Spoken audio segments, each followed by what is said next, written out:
Assalamualaikum warahmatullahi wabarakatuh. Selamat pagi anak-anakku semuanya. Pada pagi hari ini kita semua sehat ya. Mudah-mudahan kita bisa mengikuti PJJ pada pagi hari ini dengan tetap semangat dan jaga kesehatan ya. Anak-anakku semuanya, pada pagi hari ini kita akan melanjutkan pembelajaran jarak jauh kita tentang makanan sehat ya. Bapak akan menjelaskan sedikit tentang makanan sehat pada pembelajaran 1 subtema 2 tema 3, yaitu pada buku 5C ya.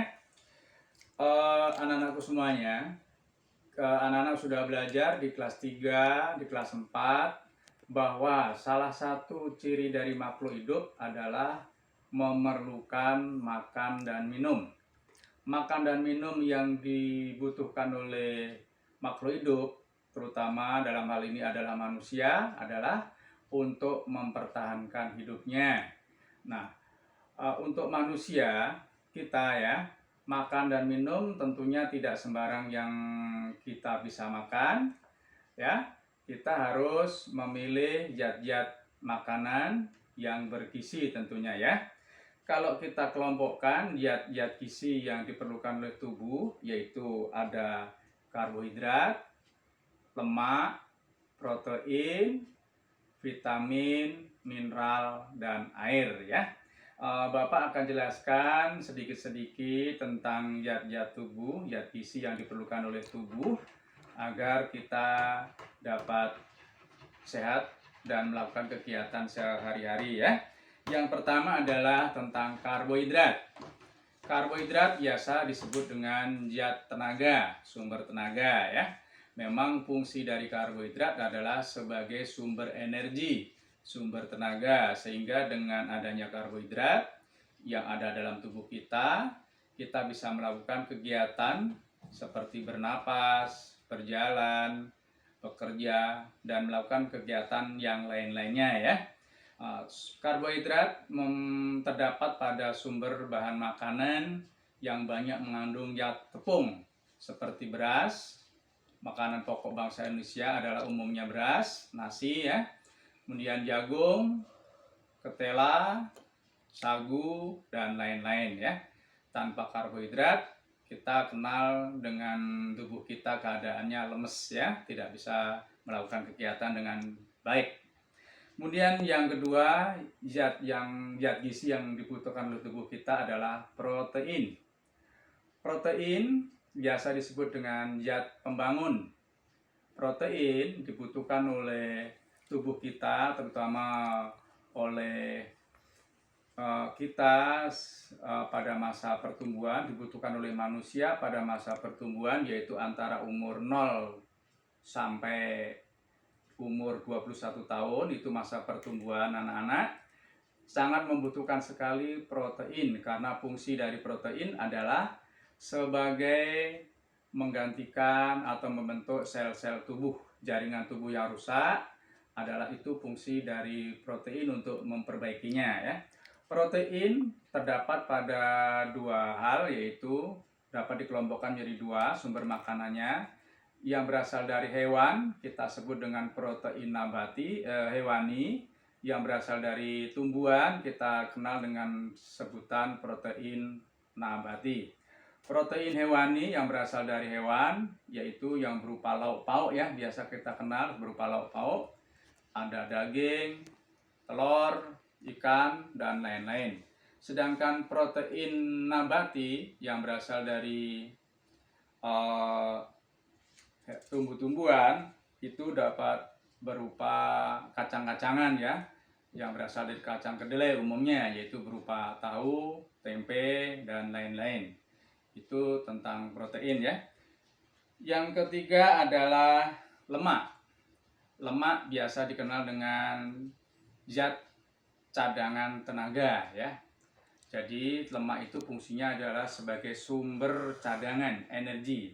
Jadi kalau kita tidak makan, memasukkan karbohidrat secara penuh dalam waktu 1-2 hari, ya insya Allah kita kuat karena kita memiliki cadangan tenaga yang ada dalam tubuh kita. Fungsi lemak yang lainnya adalah memberikan rasa kenyang kepada kita. Tanpa kita memiliki lemak, kita makan sebanyak apapun, rasa kenyangnya itu tidak ada ya. Jadi fungsi lemak yang pertama sebagai cadangan energi, yang kedua memberikan rasa kenyang, yang ketiga melindungi organ-organ yang ada di dalam tubuh kita seperti jantung, paru-paru dan lain-lain ya. Yang berikutnya juga lemak berfungsi sebagai pengatur untuk vitamin A, B dan C ya. Kemudian setelah karbohidrat, lemak, protein, zat gizi yang dibutuhkan oleh tubuh kita adalah vitamin. Vitamin biasa dikenal dengan zat pelindung, yaitu fungsi dari vitamin secara umum adalah melindungi tubuh kita dari segala macam penyakit dan tetap menjaga tubuh kita tetap sehat ya. Vitamin banyak sekali jenisnya, yaitu ada vitamin A, B, C, D, E, dan K ya. Bapak beri contoh diantaranya. Kalau vitamin A berfungsi untuk menjaga kesehatan mata, terdapat pada sayuran, contohnya misalnya pada wortel ya.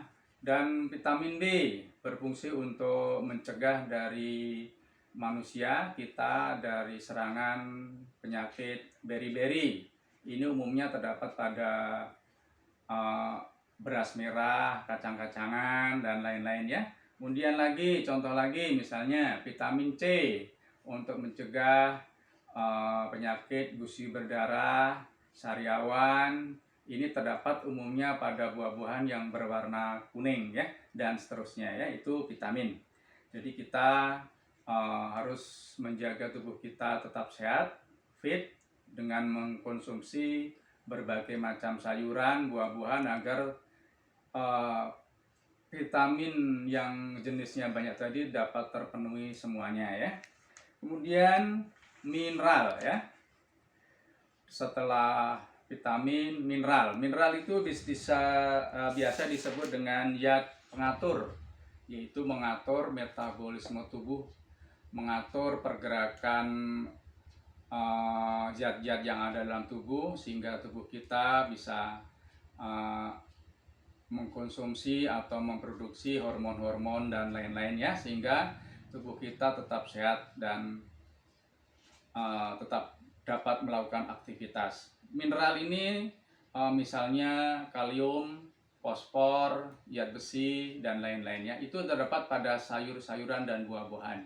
Jadi kalau anak-anak mengkonsumsi setiap harinya sayur dan buah-buahan yang beraneka warna, beraneka ragam, tidak satu jenis terus, maka dengan sendirinya untuk kebutuhan vitamin, mineral akan tercukupi dengan sendirinya ya.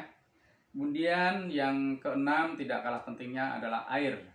Tanpa air tubuh kita akan lemas karena fungsi air adalah membantu metabolisme tubuh, membantu melarutkan zat-zat tubuh, membantu melarutkan zat-zat gizi yang ada dalam organ tubuh kita sehingga mampu diserap oleh usus halus ya.